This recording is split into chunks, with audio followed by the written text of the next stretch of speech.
Have you ever woken up, looked out the window and thought, you know what would make today perfect?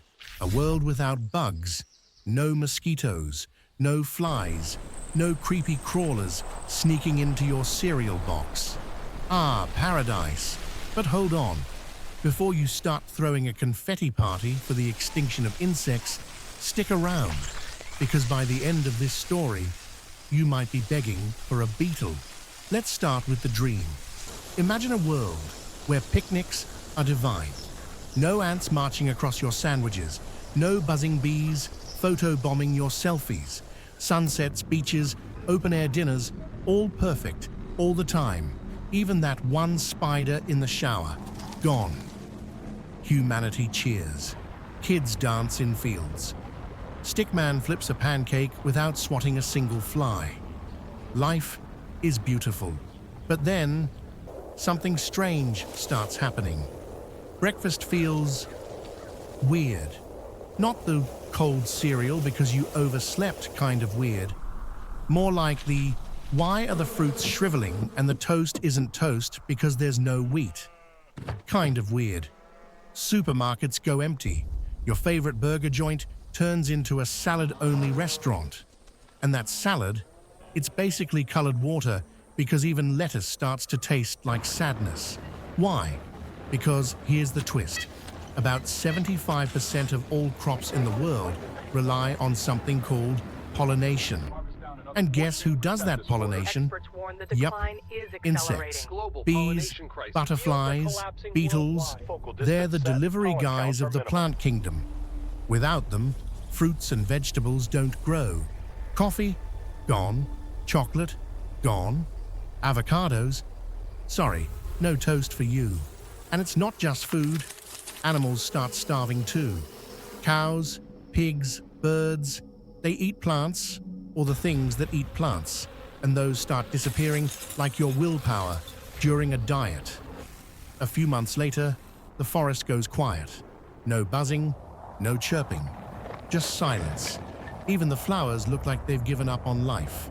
Now our stickman's morning routine gets interesting. Picture him at the table with a bowl of cereal. He lifts the spoon, takes a bite, and poof, the cereal vanishes in thin air. He tries toast, it disappears.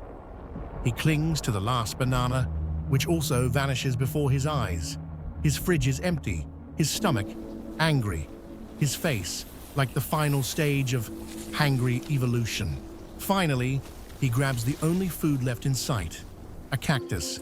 Yes, a cactus. A green, spiky symbol of desperation. And he takes a bite.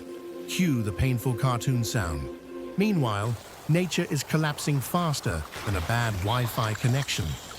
Wind blows through empty fields. Orchards stand bare. Even the birds seem to shrug and fly south forever. Humans who once cheered about bug-free picnics now trade a gold bar for a single apple. And trust me, you do not want to know the going rate for a jar of honey. So what now? Do we panic? Invent tiny robot bees?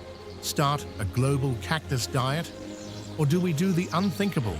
Admit that bugs, with all their weird legs and buzzing, were actually our tiny, unsung heroes all along.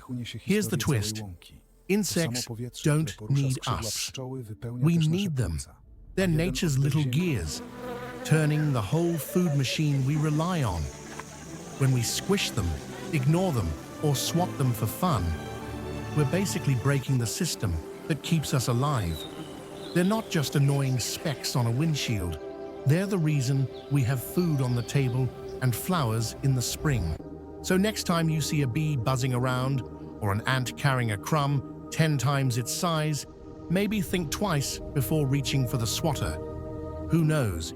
You might just be helping someone keep their breakfast right where it belongs and saving the world in the process. Because in the grand comedy of life, it turns out that no insects means no us. And if we're not here, who will remember any of this?